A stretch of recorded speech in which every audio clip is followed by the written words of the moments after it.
Hello, everyone. Welcome to our assessment presentation. I am Leah, and together with my co-presenter, Brenda, Amy, and Destiny, we are going to review the sensory processing measure, or the SPM, and the sensory processing 2, or the SP-2, assessment tools. In the home, school, and social settings, a variety of challenging behaviors may emerge that raise concerns with a child's development. A child may seem to scream incessantly while a parent is trying to get shopping done. Or in school, a kindergarten teacher might find it disruptive or unsafe when a child seems to spin excessively on the carpet. These behaviors could just be seen as negative behavior, but could they also be misdiagnosed? Tools like the SPM and the SP-2 can be beneficial in determining underlying causes. The SPM provides critical information about whether sensory processing issues are or are not contributing to a child's behavior, making it a valuable instrument in determining what types of intervention might be appropriate for a child. Today, we'll take a closer look at these valuable tools, which help OTs assess a child's level of sensory processing as it relates to their activities of daily living. Before we proceed with the assessments, it is important to understand what sensory processing is and how it impacts behavior. Processing of the senses, auditory, visual, olfactory or smell, tactile, touch, vestibular, which is the head's movement in space, and proprioceptive, which is the sensations of the body in space, allows children to make sense of the environment around them and to appropriately act on it. As they develop, sensory information becomes more organized, leading to the emergence of behaviors, occupational engagement, and social participation. Children with sensory processing issues or challenges often are misunderstood or misdiagnosed. The sensory processing measure and the sensory profile 2 assessment tools are helpful with identifying specific sensory processing challenges or dysfunctions. From these assessments, OTs are able to create tailored interventions and treatment programs that meet a child's specific needs. So on to the objectives. We have 4 for today. First, Brenda will identify general information regarding SPM and SP2 and will help you to understand how to administer the assessments. We'll also be showing you a simulated assessment interview with a client. Next, Destiny will review the scoring procedures of each assessment, and you will see how they compare and contrast. You'll also get a general idea of how the assessments can be used in an OT setting. And then Amy will demonstrate how to interpret the scores and how the scores can be used to guide interventions. And now Brenda will start by comparing the details of each assessment. Okay. Thank you, Leah. So let's dive into the assessments now.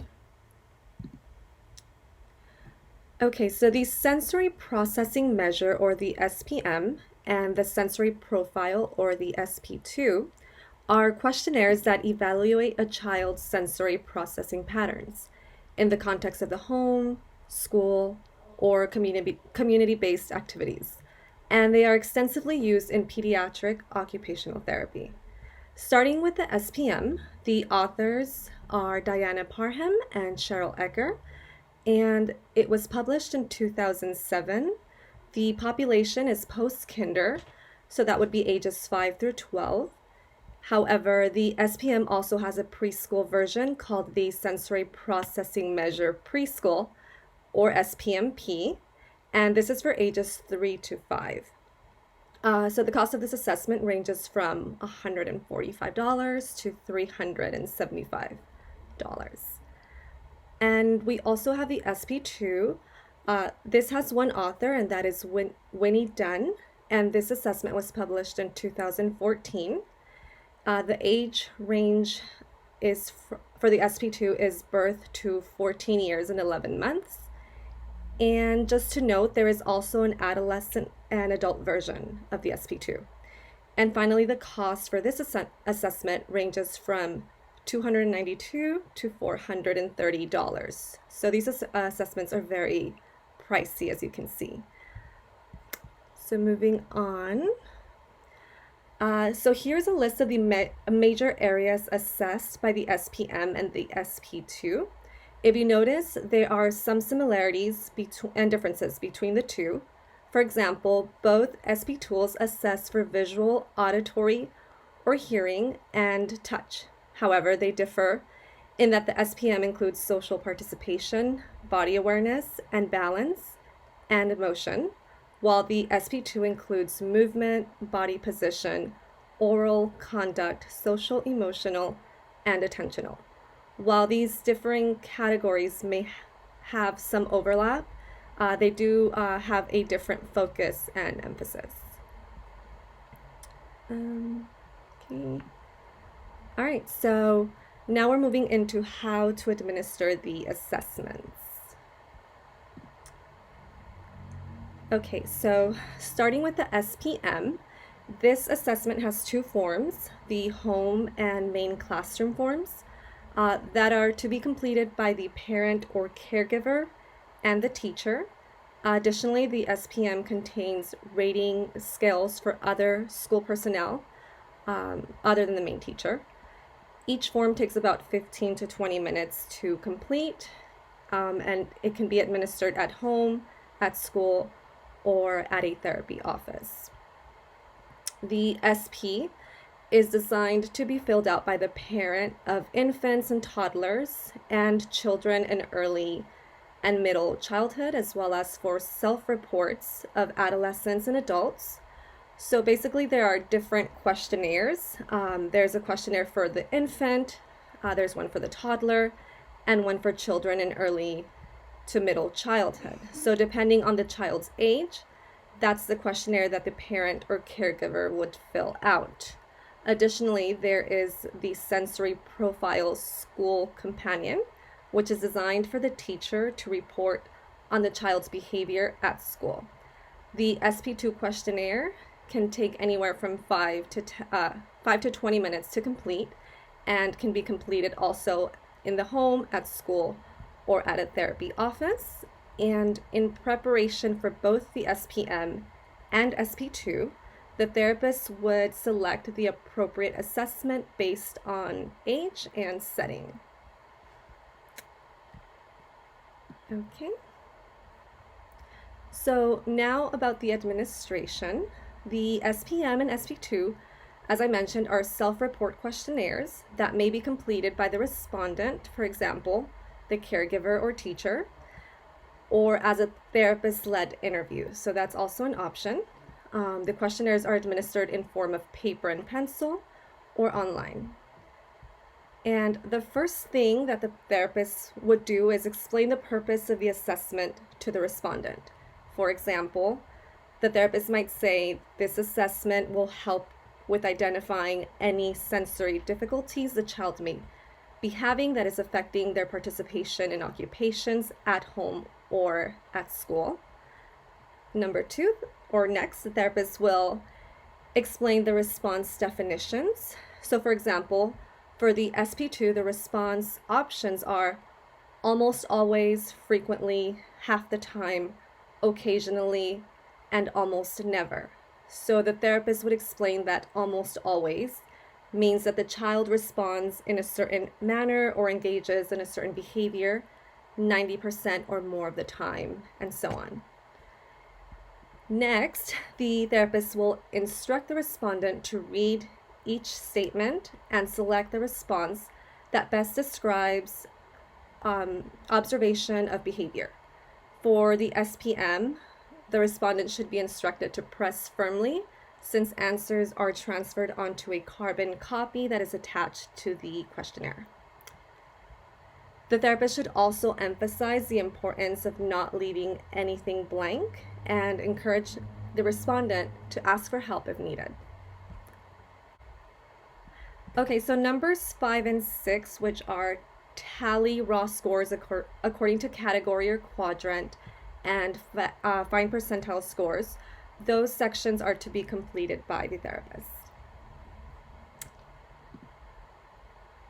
And here are just some samples of the assessment forms. So to the left, you have the SPM, and to the right, you have the SP-2.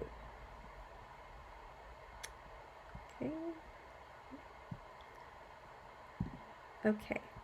And so now that I have explained how the assessments are administered, we thought it would be nice to show you a preview of what that might look like. In this video, Amy and Leia will be demonstrating a therapist-led interview using the SPM assessment. Amy is playing the role of the therapist, and Leia will be playing the role of the parent or caregiver. So I'm going to play this now.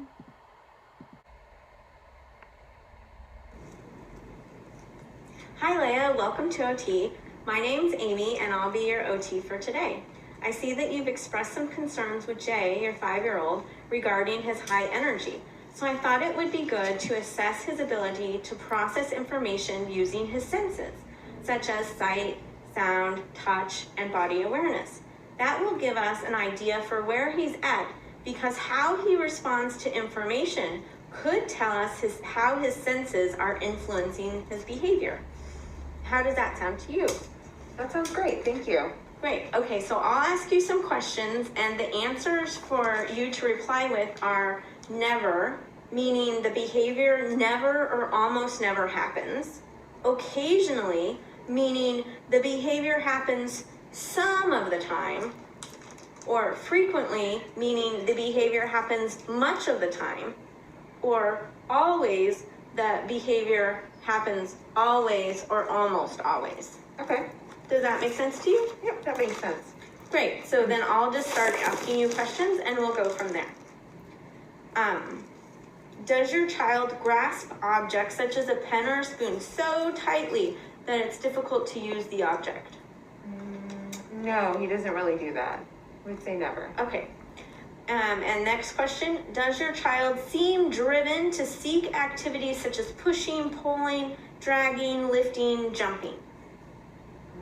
He does. He's very active.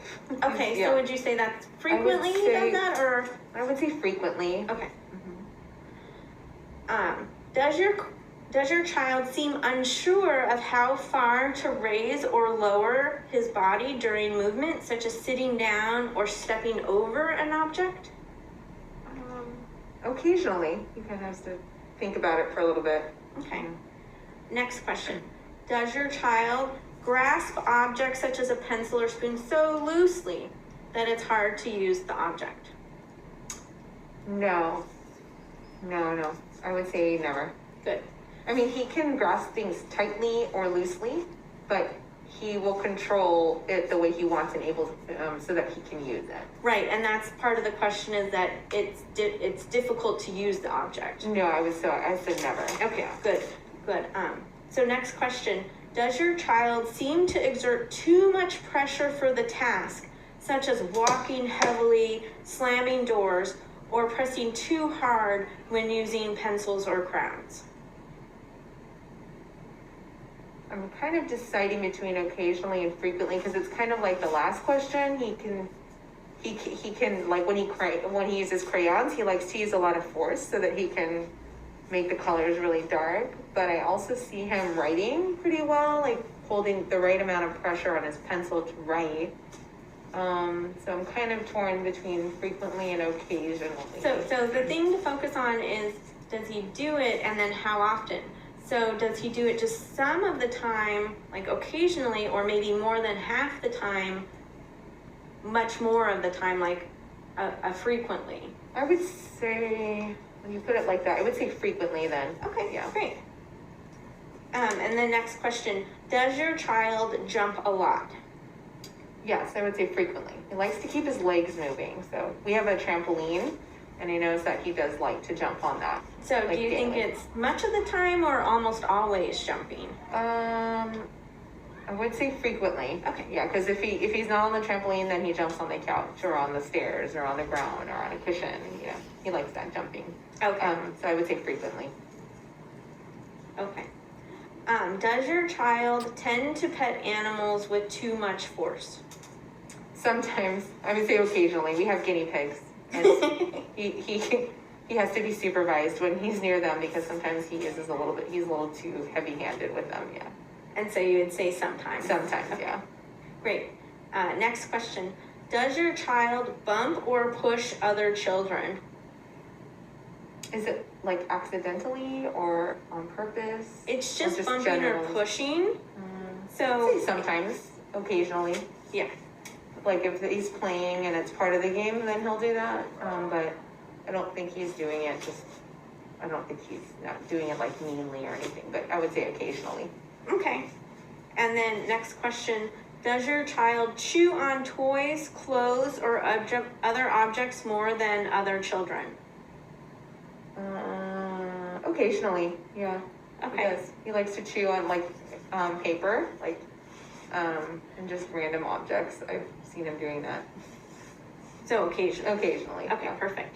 And then last question, does your child break things from pressing or pushing too hard on them? He has before. So I would say occasionally.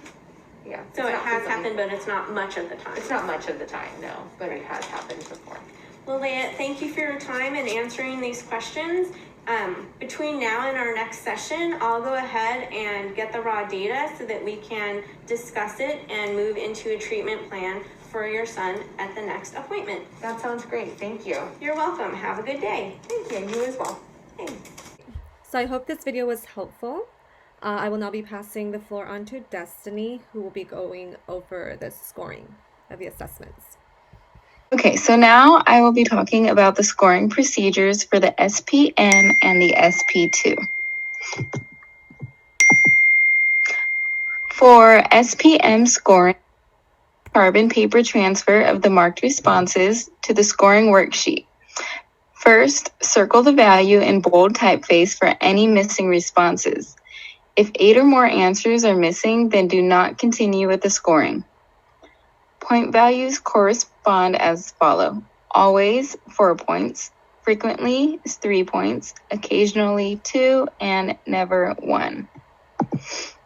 Calculate the raw score for each scale by summing the circled scores for the scale's items and enter the sum in the labeled box to the right or left of the items. Transfer the raw scores onto the table of the profile sheet by circling the raw score for each scale.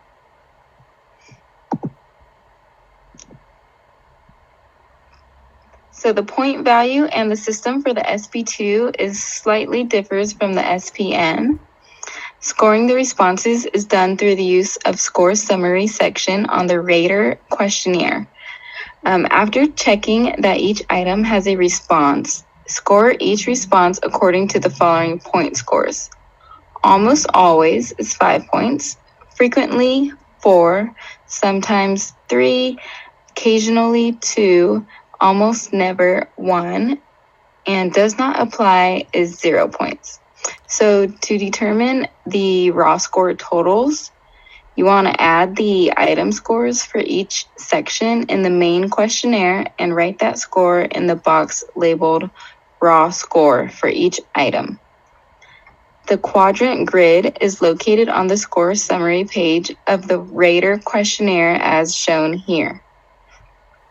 To calculate the quadrant raw score totals, add the raw score column for each quadrant and record the totals in the box labeled quadrant raw score total. Transfer the child's score from each quadrant to the corresponding raw score total column of the quadrant summary section.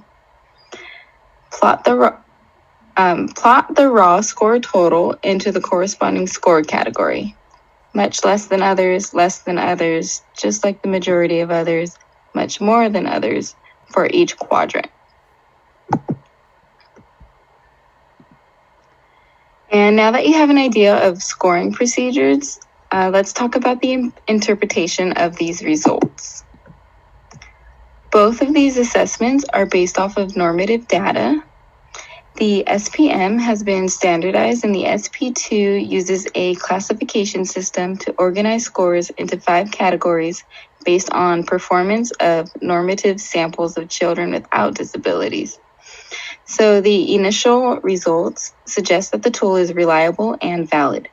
Children who are typically developing were correctly classified 92.3% of the time, and children with sensory issues were correctly classified 72% of the time. So the validity studies provide evidence that the SP-2 can identify children that have scores in sensory processing outside the national normative data, which can contribute to determining a child's eligibility for services.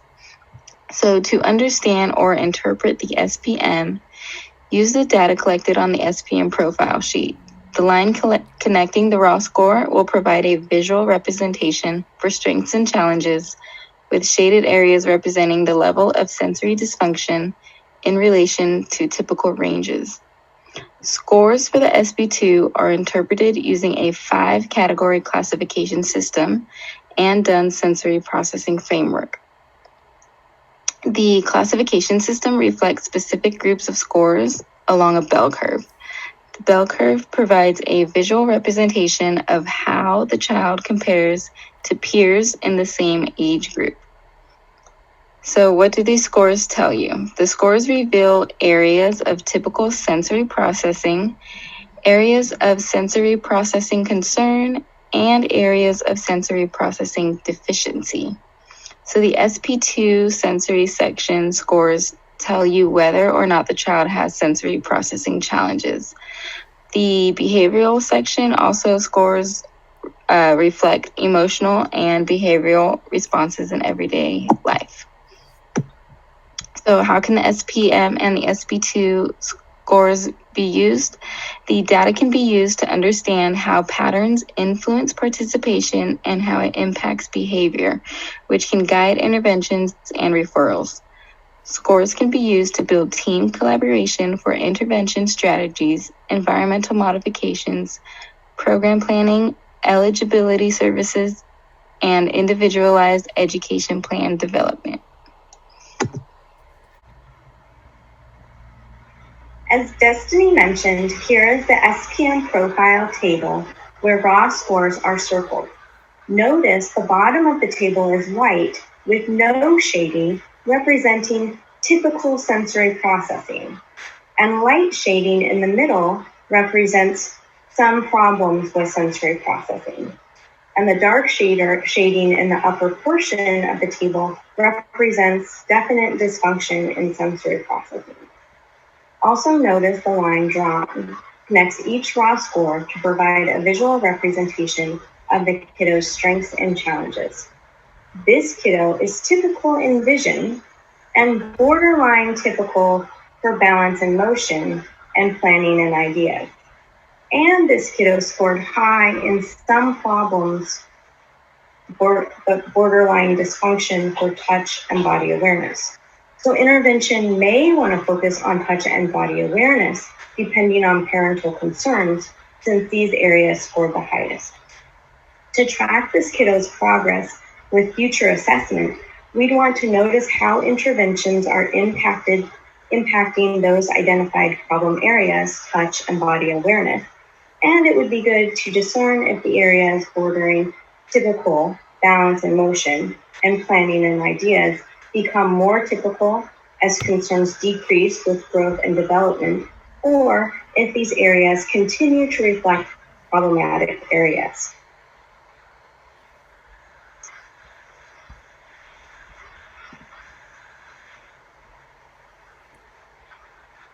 Moving on to the SP-2 interpretation, as Destiny mentioned, the scores are tallied according to quadrant, and raw scores are then placed in the raw score total column. Here we see this kiddo's scores for sensory seeking, 26, avoiding 26, sensitivity 630, registration 27, total sensory score 48, and behavioral total score 61. And then the raw scores are then interpreted using Dunn's 5-point classification system, much less than others, less than others, just like the majority of others, more than others, much more than others. And so if we look at the X's in those categories, we notice that sensory seeking and registration, this kiddo scored much more than others. and in avoiding insensitivity, he scored more than others. And so then we can plot those that data along the bell curve to give us that visual representation. For the information gathered here, the OT may want to focus on interventions on the quadrant seeking and registration, depending on parental concerns.